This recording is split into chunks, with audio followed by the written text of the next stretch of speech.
Alizeh talk کے معزز سامعین کو علیزہ کمل کا سلام۔ دوستوں، امید کرتی ہوں آپ سب خیریت سے ہوں گے، جہاں رہیں خوش رہیں۔ بڑھتے ہیں کہانی کی جانب، شروع کرتے ہیں آج کی کہانی۔ میں اپنے کازن کی شادی میں حویلی گئی تو وہاں لوگوں کے رویوں اور ان کی طنزیہ باتیں سن کر میں پریشان ہو گئی۔ میری چچی جو میری سوتیلی ماں بھی تھے، ان کی حرکتیں مجھے پریشان کرتی تھیں اور پر اسرار بھی لگتی تھیں۔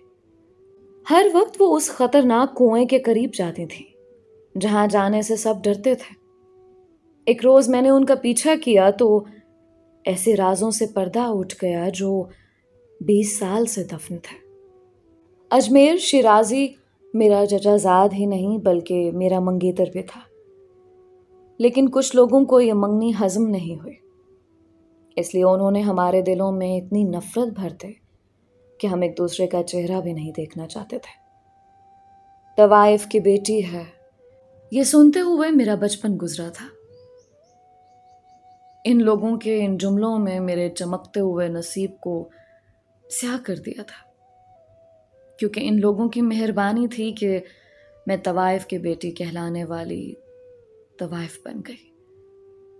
میری زندگی یتیم بچوں کی طرح گزری تھی جن کے باپ بچپن میں ہی مر جایا کرتے۔ حالانکہ میرا باپ زندہ تھا اور صاحب جائیداد بھی تھا، لیکن میری ماں کے جانے کے بعد اس نے خود کو کام میں اتنا مصروف کر لیا کہ ان کے پاس اتنا بھی وقت نہیں بچتا تھا کہ وہ اپنی بیٹی کی خیریت معلوم کر سکے۔ میرے خاندان کے کچھ لوگ مجھے پسند نہیں کرتے تھے، کیونکہ وہ سمجھتے تھے ماں بیٹی کا عکس ہوتی ہے۔ جس کی ماں ہی طوائف ہو، بھلا اس بیٹی کا کردار کیسا ہوگا؟ میں اس بات پر صبر کے گھونٹ بھر کر رہ جاتی تھی، کیونکہ میں نہیں چاہتی تھی کہ اس متعلق گھر میں کوئی فساد ہو۔ میرے اس چپ نے میرے باپ کو میرے حق میں بولنے ہی نہیں دیا، اور انہوں نے لوگوں کی باتیں سنتے ہوئے مجھے صرف انٹر تک پڑھایا۔ میں سارا دن گھر میں اکیلی ہوتی تھی۔ گھر میں ایک ماں جی جو اماں کے زمانے سے اس گھر میں رہ رہی تھیں، وہ میرے ساتھ رہا کرتی تھیں۔ اس کے بعد بابا گھر کب آتے، کب ہسپتال جاتے تھے، مجھے کچھ معلوم نہیں ہوتا تھا، کیونکہ ان کی اور میرے اوقات کار بالکل ہی مختلف تھے۔ پورے شہر میں میرے باپ کا ایک نام تھا، کیونکہ وہ ایک ماہر ڈاکٹر تھے۔ خاندان کے کئی لوگوں نے میرے باپ کو سمجھایا، یہ جوان جہان بیٹی ہے، گھر میں اکیلی رہتی ہے، یا تو اس کی شادی کر لو یا تو اسے حویلی چھوڑا جہاں تمہارے خاندان کی باقی عورتیں رہا کرتی ہیں، تاکہ وہ اس کی اچھے سے تربیت کر سکیں۔ بن ماں کی بچی ہے، کل کو اس کے ساتھ کچھ غلط نہ ہو جائے۔ میرے چچا ایک نیک انسان تھے، انہوں نے سب باتوں کو نظر انداز کرتے ہوئے میرا اور اجمیر کا رشتہ کر دیا۔ میں اسے زیادہ تو نہیں جانتی تھی، لیکن اتنا معلوم تھا کہ پورے خاندان میں سے واحد وہ شخص ہے جو میرے بارے میں برا نہیں سوچتا۔ یہ اس کے بڑے بھائی عمیر شیرازی کی شادی تھی، جب ابا پہلی بار میرے کمرے میں آئے اور کہنے لگے، بیٹا تمہاری کزن کی شادی ہے، میں چاہتا ہوں کہ تم ماں جی کے ساتھ وہاں کچھ دن پہلے سے ہی چلی جاؤ۔ میں وہاں گئی تو چچا جان نے میرا بہت اچھے سے استقبال کیا، لیکن ان کی بیٹیاں منہ بناتی ہوئی پائی گئیں، کیونکہ وہ مجھے ذرا پسند نہیں کرتی تھیں۔ وہ سب شادی شدہ تھیں اور بھائی کی شادی کی خوشی میں چند دن پہلے ہی اپنے ماں باپ کے گھر براجمان ہوئی تھیں۔ میں نے وہاں ہر ممکن کوشش کی کہ چچی جان کے ساتھ اچھے سلوک سے پیش آؤں، لیکن بعد میں کچھ راز مجھ پر فاش ہوئے جنہوں نے مجھے ان سے بد دل کر دیا۔ شمست آئی کی بہن رضیہ ایک سخت مزاج رکھنے والی عورت تھی۔ وہ مجھ سے ایسے بات کرتی تھیں جیسے ابھی میرا قتل کر ڈالیں گی۔ ہم لوگ ڈانس پریکٹس کر رہے تھے جب وہ کہنے لگیں، ڈانس تو تمہیں تمہاری ماں کی طرح خوب آتا ہے، وراثت میں جو ملا ہے تمہیں، تمہاری ماں جیسی عورتیں تو مردوں کو بہلانا پھسلانا خوب جانتی ہیں. تمہیں تو تمہاری ماں نے یہ بھی بہت اچھے سے سکھایا ہوگا. یہ سن کر میں روتی ہوئی اپنے کمرے میں چلی گئی، کیونکہ بہت عرصے بعد کسی نے میری ماں کے طوائف ہونے کا طعنہ مجھے دیا تھا. جب انہوں نے یہ بات کی تو اجمیر بھی وہاں موجود تھا. وہ ترچھی نگاہوں سے مجھے دیکھنے لگا، لیکن وہ میرے حق میں کچھ بھی نہیں بول پایا. وہ صرف میری چچی کی بہن ہی نہیں بلکہ میرے باپ کی دوسری بیوی بھی تھی.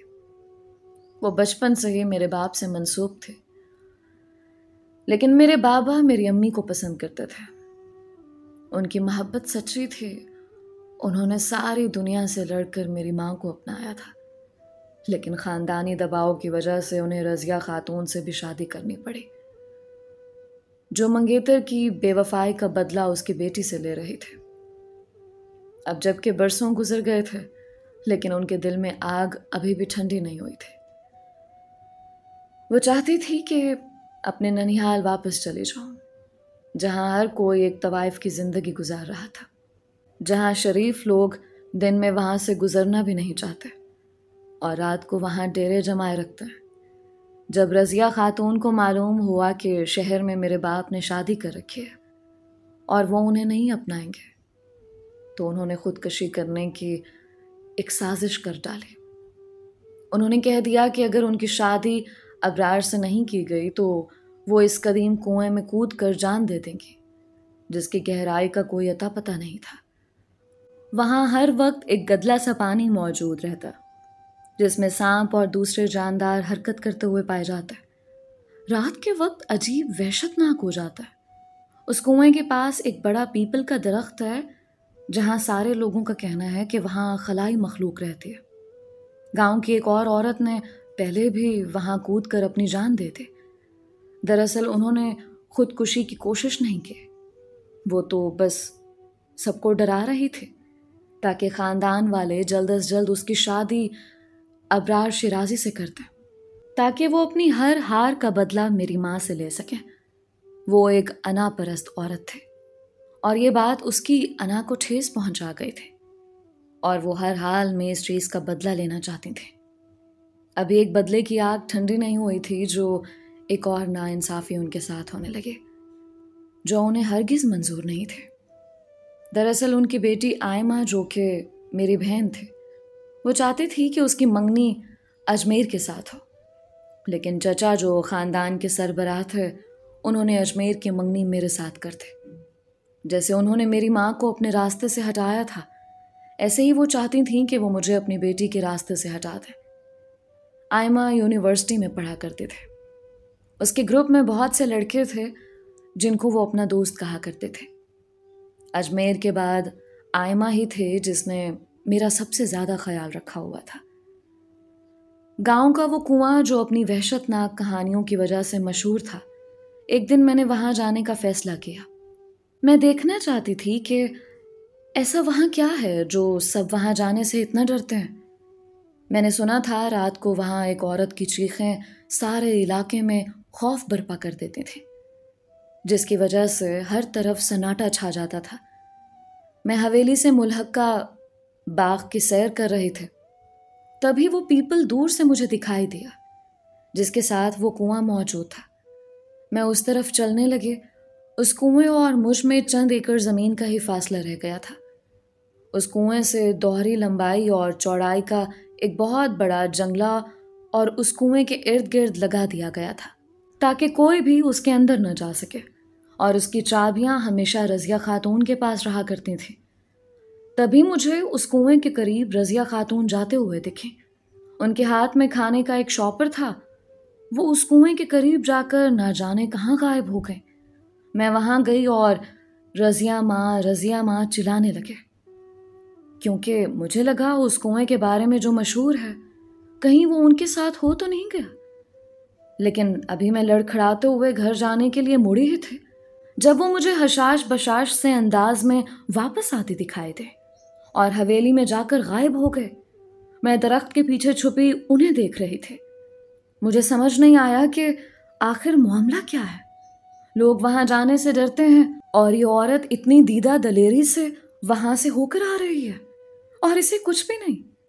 آج تک کوئی بھی وہاں سے زندہ نہیں لوٹا تھا، تو وہ کیسے؟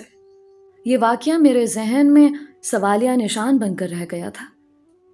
دوستوں کے ہوتے ہوئے دشمنوں کی ضرورت نہیں ہے، ایسے میری اماں کہا کرتے تھے۔ ان کو طوائف بنانے والی کوئی اور نہیں، ان کے اپنے دوست تھے۔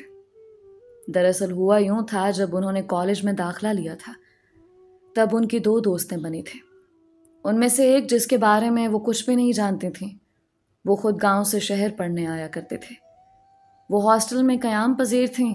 ایک دن کالج سے نکلتے وقت ان کی دوست نے بولا تھا کہ آج میرے گھر چلو۔ نامی سیدھی سادھی عورت تھیں، ان کو دنیا داری کا کچھ علم نہیں تھا۔ وہ ان کے ساتھ چل پڑیں۔ وہ امی کو اس محلے میں لے گئیں جہاں شریف لوگ صبح کے وقت بھی جانا پسند نہیں کرتے۔ امی کچھ حیران سی تھیں کہ یہ کیسی جگہ ہے، کیونکہ انہوں نے آج تک ایسا ماحول نہیں دیکھا تھا۔ ان کی دوست ہر ممکن کوشش کر رہی تھی کہ کسی طرح ان کو اس سب پر شک نہ ہو۔ وہاں موجود اس لڑکی کی ماں امی سے بہت خوش اخلاقی سے ملی۔ امی بہت متاثر ہوئیں اور انہیں اچھا سمجھنے کی غلطی کر بیٹھی۔ تبھی ان کو جوس کا ایک گلاس پیش کیا گیا، جو گرمی کی شدت کی وجہ سے وہ فوراً ہی پی گئی۔ انہیں ہلکے سے چکر آئے۔ اس کے بعد انہیں نہیں معلوم ان کے ساتھ کیا ہوا۔ وہ جب اٹھیں تو وہ شریف زادی سے طوائف زادی بن چکی تھیں۔ ایک انجان آدمی ان کے ساتھ بیڈ پر سویا ہوا تھا اور ان کے بدن پر کپڑے نہیں تھے۔ وہ زور زور سے رونے لگی۔ وہ آدمی ہڑبڑا کر اٹھ بیٹھا اور میری ماں کو چپ کرانے لگا۔ تبھی وہ بھدی عورت، جسے ان کی سہیلی اپنی ماں بتا رہی تھی، وہ آئیں اور انہیں بالوں سے گھسیٹتے ہوئے باہر لے گئے۔ امی رونے لگیں کہ مجھے درد ہو رہا ہے۔ زندگی میں پہلی بار وہ بے لباس بھرے مجمع میں کھڑی تھی۔ تبھی وہ شخص جس نے امی کے ساتھ رات گزاری تھی، وہ آگے بڑھا اور تخت پر پڑی اس چادر کو اٹھایا اور امی کو اڑا دیا۔ کہنے لگا، خبردار جو کسی نے بھی اس عورت کی طرف دیکھا، میں آنکھیں نکال لوں گا۔ کتنے میں سودا کرو گے؟ وہ آدمی 1000 لوگوں میں چیختے ہوئے کہنے لگا۔ وہ بھدی عورت ڈر گئی اور میری امی کی بولی لگا ڈالی۔ وہاں ایک ایسی عورت بھی موجود تھی جس نے میری ماں کو بیٹی بنا لیا تھا۔ بھرے مجمع میں صرف وہ خوش دکھائی دے رہی تھی۔ وہ شخص کوئی اور نہیں، میرا باپ تھا۔ یہ سب مجھے ماں جی نے بتایا تھا۔ وہ پیشے سے ایک طوائف نہیں تھی۔ ان کی زندگی ایک پزل تھی جو کبھی کسی سے حل نہیں ہوا۔ اس کی وجہ ایک تھی ان کی رازدارانہ انداز میں موت، جس نے ڈاکٹروں کو بھی چونکا دیا تھا، کیونکہ انہیں خود سمجھ نہیں آئی کہ مریضہ کی موت کیسے واقع ہوئی ہے۔ یہاں تک کہ میرا باپ، جو خود ایک ماہر طبیب تھا، وہ بھی یہ نہ جان سکا کہ اس کی عزیز الجان بیوی کیسے وفات پا گئی۔ یہ ایک سوچی سمجھی سازش تھی جس کا شکار میری ماں ہو گئی تھی۔ یہ وہ راز تھا جو 20 سال بعد لوگوں پر فاش ہوا تھا، اور جب فاش ہوا تو لوگ حیران رہ گئے کہ ایسا بھی ہو سکتا ہے۔ ایک سوتن جلن کی آگ میں اتنا جلنے لگے کہ انسانیت ہی بھول جائے گی۔ مجھے اجمیر منع کرتا رہا، لیکن میں نے سوچا میں ہر حال میں وہاں اس کنویں کے پاس جا کر رہوں گے، اس لیے میں بغیر کسی کو بتائے شام کے وقت وہاں جانے لگے۔ جب شادی کی تیاریوں میں مصروف تھے، کسی کو بھی معلوم نہیں ہو سکا کہ میں کہاں جا رہی ہوں، ورنہ کوئی اور روکتا یا نہ روکتا، چچی جان مجھے ضرور روک دے کہ وہاں نہ جاؤ۔ وہاں جو جاتا ہے وہ زندہ لوٹ کر کبھی نہیں آتا۔ جب میں اس زمین پر پہنچی اور اس کنویں کو دیکھا تو واقعی وہ بہت ہیبت ناک تھا۔ اس کے بارے میں مشہور تھا کہ وہ مغلوں کے دور کا تھا۔ وہ زمین ہے میرے باپ کی ملکیت تھی، یعنی اس کی ساری دیکھ بھال کی ذمہ داری اب رضیہ خاتون کے ہاتھ میں تھی۔ اس زمین کے علاوہ باقی ساری زمینیں آباد تھیں۔ ابھی میں دور سے اسے دیکھ رہی تھی، کیونکہ میں اکیلی آ تو گئی تھی، لیکن اب آگے جانے کی ہمت نہیں ہو رہی تھی۔